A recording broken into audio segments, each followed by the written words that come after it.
ಒತ್ತಡದ ಬದುಕು, ಪೌಷ್ಟಿಕ ಆಹಾರದ ಕೊರತೆಯಿಂದ ಶುಗರ್, ಬಿಪಿ, ಬೊಜ್ಜು, ಗ್ಯಾಸ್ಟ್ರಿಕ್ ನಂತಹ ಆರೋಗ್ಯ ಸಮಸ್ಯೆ. ಹೆಚ್ಚು ಪೋಷಕಾಂಶಯುಕ್ತ ಆಹಾರ ಮತ್ತು ಸಿರಿಧಾನ್ಯಗಳೇ ಇದಕ್ಕೆ ಪರಿಹಾರ. ಮಿಲೆಕ್ಸ್ ಚೂರ್ಣಂ ಇಂದಿನ ವೇಗದ ಬದುಕಿಗೆ ಪುರಾತನ ಪೋಷಣೆಯ ಶಕ್ತಿ. ಇದು ಸಿರಿಧಾನ್ಯ, ಡ್ರೈ ಫ್ರೂಟ್ಸ್, ಮೊಳಕೆ ಕಾಳುಗಳು, ಧಾನ್ಯಗಳು ಹಾಗೂ ಸೀಡ್ಸ್ ಇಂದ ಸಮೃದ್ಧವಾಗಿದೆ. ಬನ್ನಿ ಮತ್ತೆ ಸಾಂಪ್ರದಾಯಿಕ ಸಿರಿಧಾನ್ಯಗಳಿಗೆ ಹಿಂದಿರುಗೋಣ. ಆರ್ಡರ್ ಮಾಡಲು ಲಿಂಕ್ ಡಿಸ್ಕ್ರಿಪ್ಷನ್ ಮತ್ತು ಪಿನ್ ಕಾಮೆಂಟ್ ನಲ್ಲಿದೆ.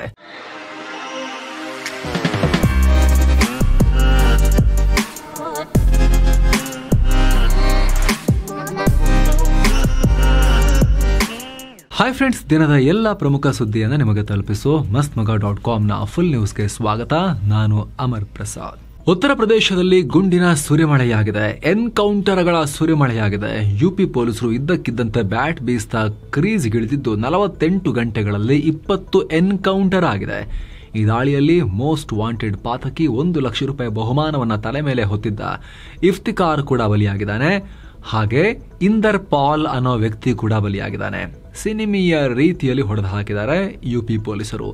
ಯುಪಿನಾದ್ಯಂತ ಈ ಗುಂಡಿನ ಶಬ್ದಗಳು ಕೇಳಿಬಂದಿವೆ. ಏನಾಗಿದೆ ಅಂತ ಡೀಟೇಲ್ ಆಗಿ ಎಕ್ಸ್ಪ್ಲೇನ್ ಮಾಡ್ತೀವಿ ಸ್ನೇಹಿತರೆ. ಮೊನ್ನೆ ಅಷ್ಟೇ ಕೊಲೆ, ಸುಲಿಗೆ, ದರೋಡೆ ಮಾಡಿ ತಲೆಮರೆಸಿಕೊಂಡಿರೋ ವಾಂಟೆಡ್ ಕ್ರಿಮಿನಲ್ಸ್ ಅನ್ನು ಗುರಿಯಾಗಿಸಿ ಯುಪಿ ಪೊಲೀಸರು ಆಪರೇಷನ್ ಶುರು ಮಾಡಿದ್ರು. ರಾಜಧಾನಿ ಲಕ್ನೋ, ಬಾಗ್ಪತ್, ಬುಲಂದ್ ಶಹರ್, ಶಾಮ್ಲಿ, ಕಾನ್ಪುರ್, ಸಹರಾನ್ಪುರ್, ಮುಜಫರಾಬಾದ್, ಗೋರಖ್ಪುರ್, ಹಾಪುರ್ ಹಾಗೂ ಮೀರತ್ ಜಿಲ್ಲೆಗಳಲ್ಲಿ ಹುಡುಕಾಟ ನಡೆದಿತ್ತು. ಆದರೆ ಎಲ್ಲ ಕಡೆನೂ ಆರೋಪಿಗಳು ಸರಿಯಾದ ರೀತಿ ಸಿಕ್ಕಿಲ್ಲ. ಪೊಲೀಸರ ಕಣ್ಣು ಮುಂದೆ ತಪ್ಪಿಸಿಕೊಳ್ಳೋ ಪ್ರಯತ್ನ ನಡೆದಿದ್ದು ಭಯಾನಕ ಹೊಡೆದಾಟ ಎಲ್ಲ ಆಯಿತು. ಹೀಗಾಗಿ ಆಪರೇಷನ್ ಲಾಂಗಡಾ ಮತ್ತು ಆಪರೇಷನ್ ಖಲಾಸ್ ಹೆಸರಲ್ಲಿ ಈ ಕಾರ್ಯಾಚರಣೆ ಶುರು ಮಾಡಲಾಯಿತು. ಈ ಪೈಕಿ ಬುಲಂದ್ ಶಹರ್ನಲ್ಲಿ 3 ದರೋಡೆಕೋರರನ್ನ ಎನ್ಕೌಂಟರ್ ಮಾಡಲಾಗಿದೆ. ಶಾಮ್ಲಿ ಜಿಲ್ಲೆಯ 4 ಕಡೆ ಪ್ರತ್ಯೇಕ ಎನ್ಕೌಂಟರ್ ನಡೆಸಲಾಗಿದೆ. ಅಲ್ಲದೆ ಕಳ್ಳರ ಗ್ಯಾಂಗ್ ಜೊತೆ ಲಿಂಕ್ ಹೊಂದಿದ್ದಾರೆ ಅಂತ ಹೇಳಿ 6 ಶಂಕಿತರನ್ನ ಕೂಡ ಹೆಡೆಮುರಿ ಕಟ್ಟಲಾಗಿದೆ. ಅತ್ತ ಕಾನ್ಪುರ್ ಸಿಟಿಯಲ್ಲೂ 2 ಮೇಲೆ ಗುಂಡು ಹಾರಿವೆ. ಸಹರಾನ್ಪುರ್, ಲಕ್ನೋ, ಬಾಗ್ಪತ್, ಮುಜಫರಾಬಾದ್, ಹಾಪುರ್ ಮತ್ತು ಮೀರತ್ನಲ್ಲೂ ಕೂಡ ಪೊಲೀಸರು ಮತ್ತು ಗ್ಯಾಂಗ್ಸ್ಟರ್ಗಳ ನಡುವೆ ದೊಡ್ಡ ಮಾರಾಮಾರಿ ಸಂಘರ್ಷ ನಡೆದಿದೆ. ಅದರಲ್ಲೂ ನಾಗಲಖೆ ಪಾಡ್ ಫಾರೆಸ್ಟ್ ಏರಿಯಾದಲ್ಲಿ ಭಾನುವಾರ ರಾತ್ರಿ ದೊಡ್ಡ ಸಂಘರ್ಷ ಆಗಿದೆ. ಸುಮಾರು 30ಕ್ಕೂ ಅಧಿಕ ಕ್ರಿಮಿನಲ್ ಕೇಸ್ಗಳಲ್ಲಿ ಬೇಕಾಗಿದ್ದ ಗ್ಯಾಂಗ್ಸ್ಟರ್ ಇಂದರ್ ಪಾಲ್ ನನ್ನ ಸ್ಪೆಷಲ್ ಟಾಸ್ಕ್ ಫೋರ್ಸ್ ಟೀಮ್ ಸುತ್ತುವರೆದು ಸುಮಾರು 1 ಗಂಟೆ ಕಾಲ ಗುಂಡಿನ ದಾಳಿ ಪ್ರತಿದಾಳಿ ಕೂಡ ಆಗಿ ಕಡೆಗೂ ಆತನನ್ನ ಎನ್ಕೌಂಟರ್ ಮಾಡಲಾಗಿದೆ, ಹೊಡೆದು ಹಾಕಲಾಗಿದೆ. ಇದರಿಂದ ಪಶ್ಚಿಮ ಯುಪಿನಲ್ಲಿ, ವೆಸ್ಟರ್ನ್ ಯುಪಿನಲ್ಲಿ ಸಂಘಟಿತ ಕ್ರಿಮಿನಲ್ ನೆಟ್ವರ್ಕ್ಗೆ ದೊಡ್ಡ ಹೊಡೆತ ಕೊಟ್ಟಂತಾಗಿದೆ ಅಂತ ಯುಪಿ ಪೊಲೀಸರು ಹೇಳಿದ್ದಾರೆ. ಅತ್ತ ಗೋರಖ್ಪುರ್ನಲ್ಲಿ ಸಿಎಂ ಹೋಮ್ ಟೌನ್ ಅಲ್ಲಿ ಸೋಮವಾರ ಮಧ್ಯಾಹ್ನ 2 ಶಂಕಿತರು ಗ್ರಾಮದ ಮುಖ್ಯಸ್ಥನಿಗೆ ಬೆದರಿಕೆ ಹಾಕಿ ಪರಾರಿಯಾಗೋಕೆ ಪ್ರಯತ್ನ ಪಟ್ಟರು. ಆಗ ಮಾಹಿತಿ ಪಡೆದು ಸ್ಥಳಕ್ಕೆ ಬಂದ ಪೊಲೀಸರು ಆ 2 ಮೇಲೆ ದಾಳಿ ಮಾಡಿ ಅವ್ರ ಕಾಲಿಗೆ ಗುಂಡು ಸೇರಿಸಿ ಹಿಡ್ಕೊಂಡ್ಬಂದಿದ್ದಾರೆ. ಈ ಕಡೆ ಐ ಲವ್ ಬೆಂಕಿಯ ಉಗಮ ಸ್ಥಾನ ಬರೇಲಿಯಲ್ಲಿ ಯುಪಿ ಪೊಲೀಸರ ಬಂದೂಕುಗಳು ಮೊಳಗಿವೆ. ಸ್ಪೆಷಲ್ ಆಪರೇಷನ್ಸ್ ಗ್ರೂಪ್ ಹಾಗೂ ಸ್ಥಳೀಯ ಪೊಲೀಸರು ಸೇರಿ ಶೈತಾನ್ ಅನ್ನೋ ನಿಕ್ನೇಮ್ ಇಟ್ಕೊಂಡು ಓಡಾಡ್ತಾ ಇದ್ದ ಇಫ್ತಿಕಾರ್ ಅನ್ನೋ ವಾಂಟೆಡ್ ದರೋಡೆಕೋರನನ್ನ ಎನ್ಕೌಂಟರ್ನಲ್ಲಿ ಹೊಡೆದು ಹಾಕಿದ್ದಾರೆ. ಅಲ್ಲಿನ ನೈನಿತಾಲ್ ರೋಡ್ನಲ್ಲಿ ಈ ಘಟನೆಯಾಗಿದೆ. ಈ ಬಗ್ಗೆ ಅಲ್ಲಿನ ಪೊಲೀಸ್ ಅಧಿಕಾರಿ ಅನುರಾಗ್ ಆರ್ಯ ಮಾತನಾಡಿದ್ದಾರೆ. 2024ರಲ್ಲಿ ದರೋಡೆ ಕೇಸ್ನಲ್ಲಿ ತಲೆಮರೆಸಿಕೊಂಡಿದ್ದ ಇಫ್ತಿಕಾರ್ನನ್ನ ಹಿಡಿದುಕೊಟ್ಟರೆ ₹1 ಲಕ್ಷ ಬಹುಮಾನ ಅಂತ ತಲೆ ಮೇಲೆ ಘೋಷಿಸಲಾಗಿತ್ತು. ಈಗ ಈತ ಇರೋ ಜಾಗದ ಬಗ್ಗೆ ಮಾಹಿತಿ ಸಿಕ್ಕ ಬೆನ್ನಲ್ಲೇ ಈತನನ್ನ ಹಿಡಿಯೋಕೆ ಹೋದ್ವಿ. ಹೇಗೆ ಅಲ್ಲೂ ಕೂಡ ಅಲ್ಲಿ ಯುಪಿಲೆಲ್ಲ ರೌಡಿಗಳು ಸಾಮಾನ್ಯ ಅಲ್ಲ, ಅಲ್ಲಿ ಪೊಲೀಸರಿಂದ ಬಲಿ ತೆಗಿದ್ದಾರೆ. ಎಕ್ಸಾಂಪಲ್ ಕೊಡ್ತೀವಿ ನಿಮಗೆ ಆಮೇಲೆ. ಇಲ್ಲಿ ದಾಳಿ ಪ್ರತಿದಾಳಿ ನಡೆದು ಈತ ಗಾಯಗೊಂಡು ಆಸ್ಪತ್ರೆಯಲ್ಲಿ ಮೃತಪಟ್ಟಿದ್ದಾನೆ ಅಂತ ಹೇಳಿದ್ದಾರೆ. ಎನ್ಕೌಂಟರ್ಗೆ ಈತನ ಬಲಿ ಕೂಡ ಆಗಿದೆ. ಈ ಮೂಲಕ ಕಳೆದ 8 ವರ್ಷಗಳಿಂದ ನಡೀತಾ ಇರೋ ಯುಪಿ ಕ್ಲೀನಪ್ ಕಾರ್ಯಾಚರಣೆಯಲ್ಲಿ 15,000, ಕರೆಕ್ಟಾಗಿ ಕೇಳಿಸ್ಕೊಳ್ಳಿ ಸ್ನೇಹಿತರೆ, 15,000ಕ್ಕೂ ಅಧಿಕ ಎನ್ಕೌಂಟರ್ ಕೇಸಸ್ ಆಗಿವೆ. 15,000. ಅದರಲ್ಲಿ ತುಂಬಾ ಜನಕ್ಕೆ ಕಾಲಿಗೆ ಅಲ್ಲಿ ಇಲ್ಲಿ ಗುಂಡು ಹೋಗ್ತಿದೆ. 239 ಆರೋಪಿಗಳು ಪ್ರಾಣವನ್ನೇ ಕಳ್ಕೊಂಡಿದ್ದಾರೆ. 9,400 ಜನ ಗಾಯಗೊಂಡಿದ್ದಾರೆ. ಯುಪಿ ಪೊಲೀಸರೇ ಕೊಟ್ಟಿರೋ ಅಫಿಷಿಯಲ್ ಲೆಕ್ಕ ಇದು. ಯುಪಿ ಸಿಎಂ ಯೋಗಿ ಆದಿತ್ಯನಾಥ್ ಈ ಕುರಿತು ಮಾತನಾಡಿದ್ದಾರೆ. ರಾಜ್ಯದಲ್ಲಿ ಕಾನೂನು ಸುವ್ಯವಸ್ಥೆ ಕಾಪಾಡೋ ಅಗತ್ಯ ಇದೆ. ಕಾನೂನು ಉಲ್ಲಂಘನೆ ಯಾರೇ ಮಾಡಿದ್ರೂ ಕೂಡ ಕಠಿಣ ಕ್ರಮ ತಗೊಳ್ತೀವಿ. ಕಾನೂನು ವಿರುದ್ಧ ಯಾರೇ ಶಸ್ತ್ರ ಎತ್ತಿದ್ರೆ ಅಂತವರು ಪೊಲೀಸರಿಂದ ತಕ್ಕ ಶಸ್ತ್ರದ ಪ್ರತಿಕ್ರಿಯೆಯನ್ನ ಫೇಸ್ ಮಾಡಬೇಕಾಗತ್ತೆ ಅನ್ನೋ ರೀತಿಯಲ್ಲಿ ಹೇಳಿದ್ದಾರೆ. ಶಸ್ತ್ರದ ಪ್ರತಿಕ್ರಿಯೆ ಅಂತ ಅವ್ರು ಹೇಳಿಲ್ಲ, ತಕ್ಕ ಪ್ರತಿಕ್ರಿಯೆ ಅಂತ ಹೇಳಿದ್ದಾರೆ. ಬಟ್ ಶಸ್ತ್ರದ ಪ್ರತಿಕ್ರಿಯೆನೇ ಆಗ್ತಾ ಇದೆ ರಿಯಲ್ ಆಗಿ ನೋಡಿದಾಗ. ಸ್ನೇಹಿತರೆ, ಯೋಗಿ ಸರ್ಕಾರ ಕಳ್ಳರನ್ನ ಹಿಡಿಯೋಕೆ ಹೋದಾಗಲೆಲ್ಲ ಈ ಹಿಂದೆ ಭಯಾನಕ ಘಟನೆಗಳೆಲ್ಲ ಆಗಿರೋ ನೆನಪುಗಳಿದಾವೆ. ಒಂದು ಎಕ್ಸಾಂಪಲ್, 2021ರಲ್ಲಿ ಯುಪಿಯ ಕಾನ್ಪುರ್ನಲ್ಲಿ ಯೋಗಿ ಸಿಎಂ ಆಗಿದ್ದಾಗಲೇ ಕ್ರಿಮಿನಲ್ಗಳನ್ನ ಹಿಡಿಯೋಕಂತ ಹೋಗಲಾಗಿತ್ತು. ವಿಕಾಸ್ ದುಬೆ ಅನ್ನೋ ಗ್ಯಾಂಗ್ಸ್ಟರ್ನ ಹಿಡಿಯೋಕೆ ಯುಪಿ ಪೊಲೀಸರು ಹೋದ್ರು. ಮಾಮೂಲಿ ಎಂದಿನಂತೆ ಸಣ್ಣ ಪುಟ್ಟ ಸೆಕ್ಯೂರಿಟಿ ಇಟ್ಕೊಂಡು ಗ್ಯಾಂಗ್ಸ್ಟರ್ನ ಹಿಡಿಯೋಕೆ ನಮ್ಮಲ್ಲೆಲ್ಲ ಹೆಂಗೆ ಹೋಗ್ತಾರೆ ಹಂಗೆ ಹೋಗಿದ್ರು. ಆದ್ರೆ ಅದು UP, ಅದು ನಮ್ ತರ ಅಲ್ಲ. ಏನ್ ಮಾಡಿದ್ರು ಗೊತ್ತಾ? ವಿಕಾಸ್ ದುಬೆ ಗ್ಯಾಂಗ್ನವರು DSP ಸೇರಿ 8 ಪೊಲೀಸರನ್ನ ಹತ್ಯೆ ಮಾಡಿದ್ರು ಗುಂಡಿನ ಮಳೆಗರೆದು. ಕೇಳಿಸ್ಕೊಳ್ಳಿ, 8 ಪೊಲೀಸರನ್ನ, 7 ಜನ ಪೊಲೀಸರು ಗಾಯಗೊಂಡಿದ್ರು. ವಿಕಾಸ್ ದುಬೆ ಕೇಸ್ ಅಂತ ದೊಡ್ಡ ವಿಚಾರ ಆಯ್ತು ಅವಾಗ ಭಾರತದಲ್ಲಿ. ಅದಾದ್ಮೇಲೆ ಏನಾಯ್ತು, ಹಲ್ಲು ಕಚ್ಚಿ ಮತ್ತೆ ಆಕ್ಷನ್ಗಿಳಿದ UP ಪೊಲೀಸರು ವಿಕಾಸ್ ದುಬೆಯನ್ನ ಹಿಡಿದು ಎಳ್ಕೊಂಡು ಬರ್ತಿರ್ಬೇಕಾದ್ರೆ ಬೆಳಗಿನ ಜಾವ ಹೈವೇನಲ್ಲಿ ತಪ್ಪಿಸ್ಕೊಳ್ಳೋಕೆ ಪ್ರಯತ್ನ ಪಟ್ಟ ಅಂತ ಹೇಳಿ ಹೈವೇನಲ್ಲಿ ಎನ್ಕೌಂಟರ್ ಮಾಡಿದ್ರ ಮೇಲೆ ಅದೇ ವಿಕಾಸ್ ದುಬೆಯನ್ನ. ಸೊ ಇಂತಹ ಹಿಸ್ಟ್ರಿ ಇದೆ UPಗೆ. UP is not like any other state ಅಥವಾ ಸೌತ್ ಸ್ಟೇಟ್ಸ್ ತರ ಅಲ್ಲ UP, ಬಿಹಾರ ಅಲ್ಲೆಲ್ಲ. ಅದರಲ್ಲೂ ಕೂಡ UPಯನ್ನಂತೂ ಜಿಲ್ಲೆಗಳನ್ನ ವಲಯಗಳನ್ನ ಹಂಚಿಕೊಂಡು ರೂಲ್ ಮಾಡ್ತಾ ಇದ್ದಾರೆ, ಅಲ್ಲಿ ಮಾಡ್ತಾ ಇದ್ರು ದೊಡ್ಡ ಪ್ರಮಾಣದಲ್ಲಿ. ಈಗ ಒಂದು ದೊಡ್ಡ ಹಂತದ ಕ್ಲೀನಪ್ ಆಗಿದೆ, ಇನ್ನೂ ನಡೀತಾ ಇದೆ ಅಲ್ಲಿ. ಸೊ ಡಿಬೇಟಬಲ್ ಇದು. ಎನ್ಕೌಂಟರ್ಗಳನ್ನ ಮಾಡೋದ್ರ ಬಗ್ಗೆ ನಾವು ಯಾವಾಗಲೂ ಕೂಡ ಒಪಿನಿಯನ್ ಇದೆ ನಮ್ದು. ಎನ್ಕೌಂಟರ್ಗಳು ಯಾವತ್ತೂ ಕೂಡ ಪೊಲೀಸರಿಗೆ ಸೂಪರ್ ಪವರ್ ಅನ್ನ ಕೊಡುತ್ತೆ, ಅಮಾಯಕರ ಪ್ರಾಣವು ಹೋಗೋ ಚಾನ್ಸಸ್ ಇರುತ್ತೆ ಅಂತ.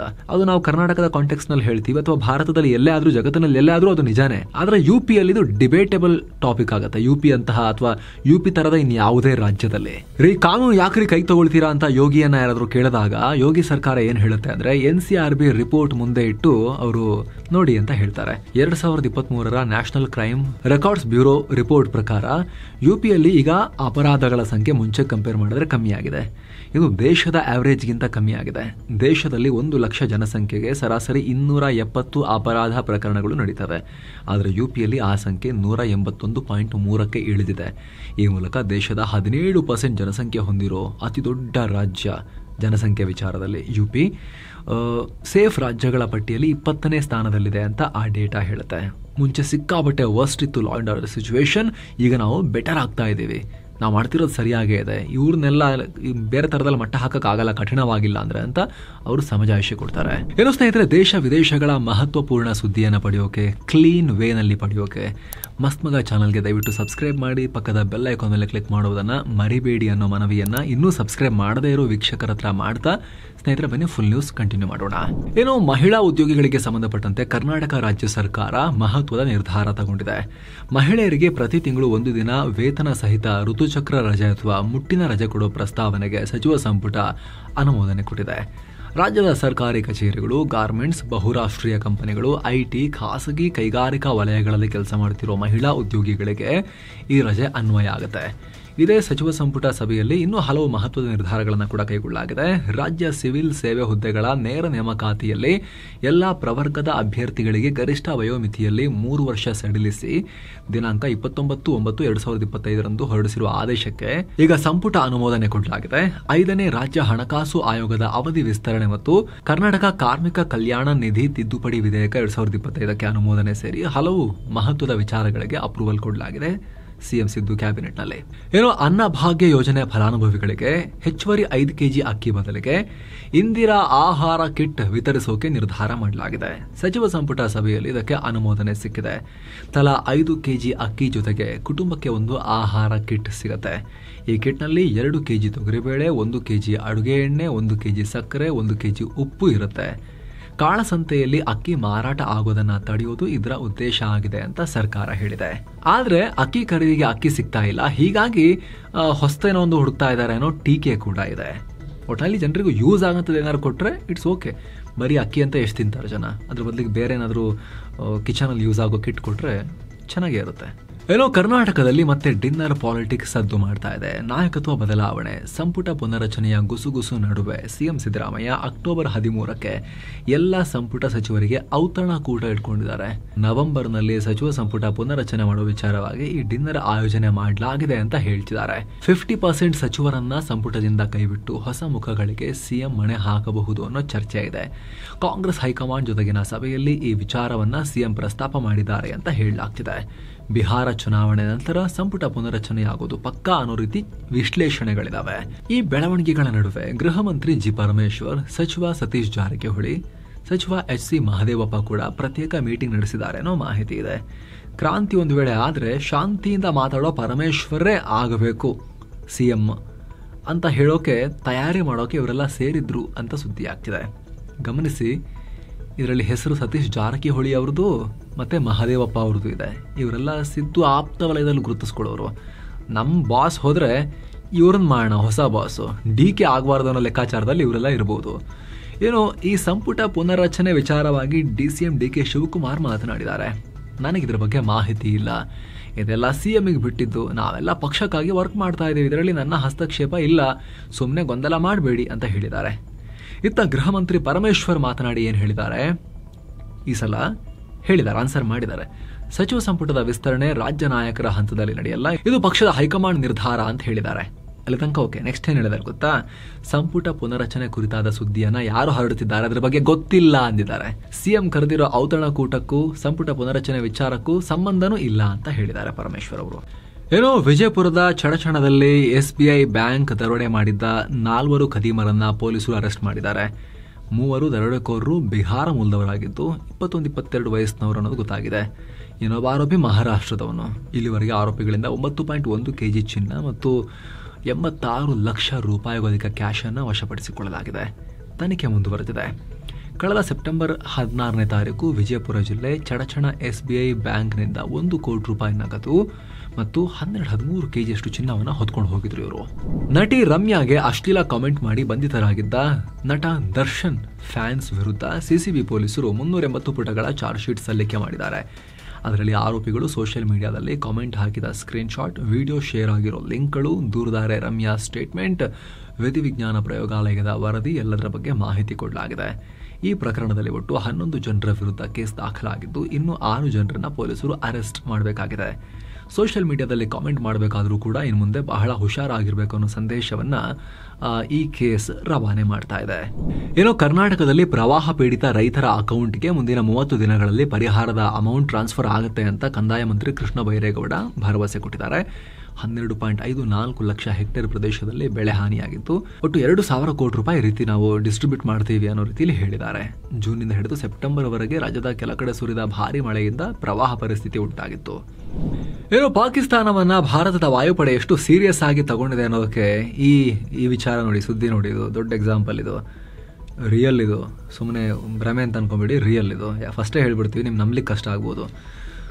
ವಾಯುಸೇನೆ 93ನೇ ವಾರ್ಷಿಕೋತ್ಸವ ಆಚರಿಸಿಕೊಂಡಿತ್ತು. ತುಂಬ ಅದ್ದೂರಿಯಾಗಿ ಕಾರ್ಯಕ್ರಮ ನಡೆದಿತ್ತು.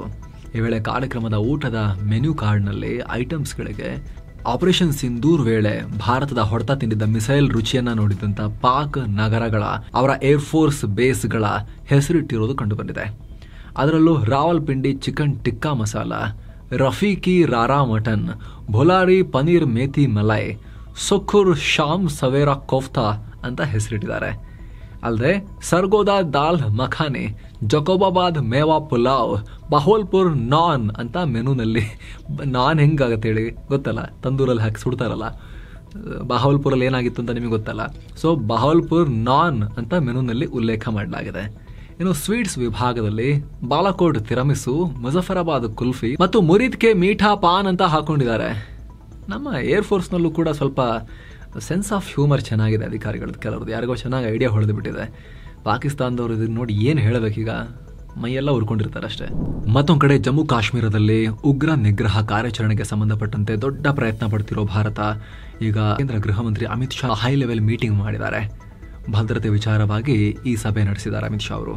ಜೊತೆಗೆ ಪಿರ್ಪಂಚಲ್ ಪ್ರದೇಶದಲ್ಲಿನ ಭದ್ರತಾ ಪರಿಸ್ಥಿತಿಯನ್ನ ಮತ್ತು ಜಮ್ಮು ಕಾಶ್ಮೀರದಲ್ಲಿನ ಅಭಿವೃದ್ಧಿ ಯೋಜನೆಗಳನ್ನ ಕೂಡ ರಿವ್ಯೂ ಮಾಡಿದ್ದಾರೆ. ಭಯೋತ್ಪಾದನೆಯನ್ನ ಸಂಪೂರ್ಣವಾಗಿ ಅಳಿಸಿ ಹಾಕೋಕೆ ಅಧಿಕಾರಿಗಳಿಗೆ ನಿರ್ದೇಶನ ಕೊಟ್ಟಿದ್ದಾರೆ. ಈ ಸಭೆಯಲ್ಲಿ ಜಮ್ಮು ಕಾಶ್ಮೀರ ಲೆಫ್ಟಿನೆಂಟ್ ಗವರ್ನರ್ ಮನೋಜ್ ಸಿನ್ಹಾ, ಗೃಹ ಕಾರ್ಯದರ್ಶಿ Govind Mohan, intelligence bureau director Tapan Deka, Jammu Kashmir police ಮುಖ್ಯಸ್ಥರಾದ Nalin Prabhat, CRPF DG JP Singh, BSF director general Daljit Singh Chaudhary ಸೇರಿ ಟಾಪ್ ಲೆವೆಲ್ ಅಧಿಕಾರಿಗಳು ಪಾಲ್ಗೊಂಡಿದ್ರು. ಏನೋ ಸದ್ಯ ಭಾರತ ಪ್ರವಾಸಕ್ಕೆ ಬಂದಿರೋ ಬ್ರಿಟನ್ ಪ್ರಧಾನಿ ಕಿಯರ್ ಸ್ಟಾರ್ಮರ್ ಜೊತೆಗಿನ ಮಾತುಕತೆ ಟೈಮ್ನಲ್ಲಿ PM ನರೇಂದ್ರ ಮೋದಿ ಖಲಿಸ್ತಾನಿಗಳ ಚಟುವಟಿಕೆ ಬಗ್ಗೆ ಪ್ರಸ್ತಾಪ ಮಾಡಿದ್ದಾರೆ. ಖಲಿಸ್ತಾನಿಗಳ ವಿರುದ್ಧ ಕಠಿಣ ಕ್ರಮ ಕೈಗೊಳ್ಳುವಂತೆ ಆಗ್ರಹಿಸಿದ್ದಾರೆ. ಪ್ರಜಾಪ್ರಭುತ್ವ ರಾಷ್ಟ್ರಗಳಲ್ಲಿ ಮೂಲಭೂತವಾದ ಮತ್ತು ಉಗ್ರವಾದಕ್ಕೆ ಯಾವುದೇ ಜಾಗ ಇಲ್ಲ. ನಿಮ್ಮ ದೇಶದಲ್ಲಿರೋ ಸ್ವಾತಂತ್ರ್ಯವನ್ನ ದುರುಪಯೋಗ ಪಡಿಸಿಕೊಳ್ಳೋಕೆ ಅವಕಾಶ ಕೊಡಬೇಡಿ, ಅಂತವರ ವಿರುದ್ಧ ಕಠಿಣ ಕ್ರಮ ತಗೊಳ್ಳಿ ಅಂತ ಆಗ್ರಹ ಮಾಡಿದ್ದಾರೆ. ವಿದೇಶಾಂಗ ಕಾರ್ಯದರ್ಶಿ ವಿಕ್ರಮ್ ಮಿಶ್ರಿ ಮಾಧ್ಯಮದವರ ಮುಂದೆ ಈ ವಿಚಾರವನ್ನ ಶೇರ್ ಮಾಡಿಕೊಂಡಿದ್ದಾರೆ. ಏನೋ ಕೋಲ್ಡ್ ಡ್ರಿಫ್ ಕೆಮ್ಮಿನ ಸಿರಪ್ನ ಸಂಬಂಧ ತಯಾರಕ ಕಂಪನಿ ಶ್ರೇಷನ್ ಫಾರ್ಮಾ ಕಂಪನಿಯ ಮಾಲೀಕ ರಂಗನಾಥನ್ ಗೋವಿಂದನ್ ಅನ್ನೋರನ್ನ ಮಧ್ಯಪ್ರದೇಶ ಪೊಲೀಸರು ಅರೆಸ್ಟ್ ಮಾಡಿದ್ದಾರೆ. ಕಂಪನಿಯ ಲೈಸೆನ್ಸ್ ಅನ್ನು ಕೂಡ ತಾತ್ಕಾಲಿಕವಾಗಿ ಸಸ್ಪೆಂಡ್ ಮಾಡಲಾಗಿದೆ. ತನಿಖೆ ಮತ್ತು ಸಂಪೂರ್ಣ ತಪಾಸಣೆ ನಂತರ ಈ ಲೈಸೆನ್ಸ್ ಅನ್ನ ಶಾಶ್ವತವಾಗಿ ರದ್ದು ಮಾಡಬೇಕಾ ಬೇಡವಾ ಅಂತ ಡಿಸಿಷನ್ ಆಗುತ್ತೆ ಅಂತ ಹೇಳಿ ತಮಿಳುನಾಡಿನ ಆರೋಗ್ಯ ಮಂತ್ರಿ ಮಾ ಸುಬ್ರಹ್ಮಣ್ಯಂ ಅವರು ಕೂಡ ಹೇಳಿಕೆ ಕೊಟ್ಟಿದ್ದಾರೆ. ಹಾಗೆ ಈ ಕೆಮ್ಮಿನ ಸಿರಪ್ ನಿಂದ ಉಂಟಾಗಿದೆ ಅಂತ ಹೇಳಲಾಗ್ತಿರೋ ಮಕ್ಕಳ ಸಾವಿನ ಸಂಖ್ಯೆ ಮಧ್ಯಪ್ರದೇಶದಲ್ಲಿ 22ಕ್ಕೆ ಏರಿಕೆಯಾಗಿದೆ. ಇನ್ನು ಈ ಕಂಪನಿ ತಯಾರಿಸಿದ ಔಷಧಿಗಳ ಗುಣಮಟ್ಟವನ್ನ ಪತ್ತೆ ಹಚ್ಚುವಲ್ಲಿ, ಅದರ ಕ್ವಾಲಿಟಿ ಪ್ರಾಬ್ಲಮ್ಸ್ ಅನ್ನ ಪತ್ತೆ ಹಚ್ಚುವಲ್ಲಿ ವಿಫಲರಾದ 2 ಔಷಧ ಪರಿಶೀಲನಾ ಅಧಿಕಾರಿಗಳನ್ನ ಅಮಾನತು ಮಾಡಲಾಗಿದೆ. ಏನೋ ಮಕ್ಕಳಿಗೆ ಲೈಂಗಿಕ ಶಿಕ್ಷಣ ಕೊಡೋ ವಿಚಾರವಾಗಿ ಸುಪ್ರೀಂ ಕೋರ್ಟ್ ದೊಡ್ಡ ಒಪಿನಿಯನ್ ಕೊಟ್ಟಿದೆ. ಚಿಕ್ಕ ವಯಸ್ಸಿನಿಂದಲೇ ಲೈಂಗಿಕ ಶಿಕ್ಷಣವನ್ನ ಮಕ್ಕಳಿಗೆಲ್ಲ ಕೊಡಬೇಕು ಅನ್ನೋ ಒಪಿನಿಯನ್ ತಿಳಿಸಿದೆ. ಚಿಕ್ಕ ವಯಸ್ಸಿಂದನೇ ಅಂದ್ರೆ ಇನ್ನೂ ಬೇಗ ಅಂತ ಅವ್ರು ಹೇಳ್ತಿರೋದು. ಹೈಸ್ಕೂಲಲ್ಲಿ ಹಾಕೊಟ್ರೆ ಸಾಕಾಗಲ್ಲ ಅಂತ 9ನೇ ತರಗತಿಯಿಂದ ಕೊಡೋದ್ರ ಬದಲು ಚಿಕ್ಕಂದಿನಿಂದಲೇ ಈ ಬಗ್ಗೆ ಕ್ರಮ ತಗೊಳ್ಬೇಕು, ಮಕ್ಕಳಲ್ಲಿ ಸೂಕ್ತ ತಿಳುವಳಿಕೆ ಮತ್ತು ಜಾಗೃತಿ ಮೂಡಿಸಬೇಕು. ಈ ವಿಚಾರವಾಗಿ ಅಧಿಕಾರಿಗಳು ಕ್ರಮ ತಗೋಬೇಕು ಅಂತ ಕೋರ್ಟ್ ಒತ್ತಾಯಿಸಿದೆ. ಸುಪ್ರೀಂ ಕೋರ್ಟ್ನ ಸಂಜಯ್ ಕುಮಾರ್ ಮತ್ತು ಅಲೋಕ್ ಆರಾಧೆ ಅವರ ದ್ವಿಸದಸ್ಯ ಪೀಠ ಅಪ್ರಾಪ್ತ ಬಾಲಕಿಯ ಮೇಲೆ 15 ವರ್ಷದ ಅಪ್ರಾಪ್ತ ಬಾಲಕ ಅತ್ಯಾಚಾರ ಮಾಡಿದ್ದ ಆರೋಪದ ಕೇಸ್ನಲ್ಲಿ ಈ ರೀತಿ ಅಭಿಪ್ರಾಯ ವ್ಯಕ್ತಪಡಿಸಿದೆ. ವಿಚಾರಣೆ ಮಾಡುವಾಗ ಏನು ಇವರಿಗೆ ಈ ಥರ ಈಗಿನ ಕಾಲದ ಮಕ್ಕಳು ಹಿಂಗಾಗ್ತಿದೆ, ಅಪ್ರಾಪ್ತ ಬಾಲಕಿಯರೇ ಅವ್ರ ಮೇಲಿನ ಅತ್ಯಾಚಾರಗಳು ಅಂತ ಹೇಳಿದ್ರೆ, ಅವರಿಂದಲೇ ಅತ್ಯಾಚಾರ ಅಂತ ಹೇಳಿದ್ರೆ ಏನು, ಇವರಿಗೆಲ್ಲ ಸರಿಯಾಗಿ ಇದ್ರ ಬಗ್ಗೆ ಎಜುಕೇಶನ್ ಕೊಡಬೇಕು ಅಂತ ಈ ರೀತಿ ಕಾಮೆಂಟ್ ಮಾಡಿದ್ದಾರೆ. ಏನೋ ಭಾರತದ ಷೇರುಪೇಟೆ ಗ್ರೀನ್ ನಲ್ಲಿ ಕೊನೆಗೊಂಡಿದೆ. ದಿನದ ವಹಿವಾಟಿನ ಅಂತ್ಯಕ್ಕೆ ಸೆನ್ಸೆಕ್ಸ್ 398 ಪಾಯಿಂಟ್ಸ್ ಜಂಪ್ ಆಗಿ 82,172ಕ್ಕೆ ತಲುಪಿದೆ. ನಿಫ್ಟಿ 135 ಪಾಯಿಂಟ್ಸ್ ಹೆಚ್ಚಾಗಿ 25,181ಕ್ಕೆ ರೀಚ್ ಆಗಿದೆ. ಮೆಟಲ್, ಫಾರ್ಮಾ ಮತ್ತು ಐಟಿ ಸ್ಟಾಕ್ಗಳಿಂದ ಷೇರುಪೇಟೆಗೆ ಬಲ ಬಂದಿದೆ. ಹಾಗೆಯೇ ಟ್ರಂಪ್ರ ಗಾಜಾ ಶಾಂತಿ ಒಪ್ಪಂದದಿಂದ ಮಿಡಲ್ ಈಸ್ಟ್ ನಲ್ಲಿ ಉದ್ವಿಗ್ನತೆ ಸದ್ಯ ತಣ್ಣಗಾಗಿದೆ. ಇದರ ಜೊತೆಗೆ ವಿದೇಶಿ ಬಂಡವಾಳ ಮತ್ತೆ ಭಾರತಕ್ಕೆ ಹರಿದು ಬರಬಹುದು ಅನ್ನೋ ನಿರೀಕ್ಷೆ ಕೂಡ ಮಾರ್ಕೆಟ್ನಲ್ಲಿ ಮೂಡಿದೆ. ಹೀಗಾಗಿ ಮಾರ್ಕೆಟ್ ಗ್ರೀನ್ ನಲ್ಲಿತ್ತು. Axis bank, Titan, HDFC bank, Maruti Suzuki ಮತ್ತು ಟಾಟಾ ಕನ್ಸ್ಯೂಮರ್ ಷೇರುಗಳು ರೆಡ್ ನಲ್ಲಿದ್ವು. Tata steel, HCL technologies, Sun Pharma, UltraTech cement ಮತ್ತು ಇಂಡಸ್ಇಂಡ್ ಬ್ಯಾಂಕ್ ಷೇರುಗಳು ಗ್ರೀನ್ ನಲ್ಲಿದ್ವು. ಏನೋ ಡಾಲರ್ ಮುಂದೆ ರೂಪಾಯಿ ಮೌಲ್ಯ 4 ಪೈಸೆ ಕಮ್ಮಿಯಾಗಿ $88.79 ಆಗಿದೆ. ಏನೋ ಚಿನ್ನ ಮತ್ತು ಬೆಳ್ಳಿ ಬೆಲೆ ವಿಚಾರಕ್ಕೆ ಬಂದ್ರೆ 24 ಕ್ಯಾರೆಟ್ನ 10 ಗ್ರಾಂ ಚಿನ್ನದ ಬೆಲೆಯಲ್ಲಿ $531 ಏರಿಕೆಯಾಗಿ $1,22,629 ಆಗಿದೆ.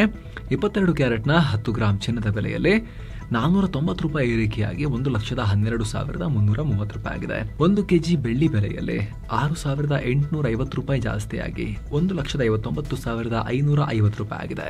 ಸೊ ಫ್ರೆಂಡ್ಸ್, ಇದಾಗಿತ್ತು ಇವತ್ತಿನ ಫುಲ್ ನ್ಯೂಸ್. ನಾವು ಕೊಯ್ದಿಲ್ಲ, ಹೇಳದಿಲ್ಲ, ಕಿರ್ಚಾಡಿಲ್ಲ, ಬರೀ ಸುದ್ದಿ ರೀತಿ ತಲುಪಿಸೋ ಪ್ರಯತ್ನ ಮಾಡಿದ್ದೇವೆ.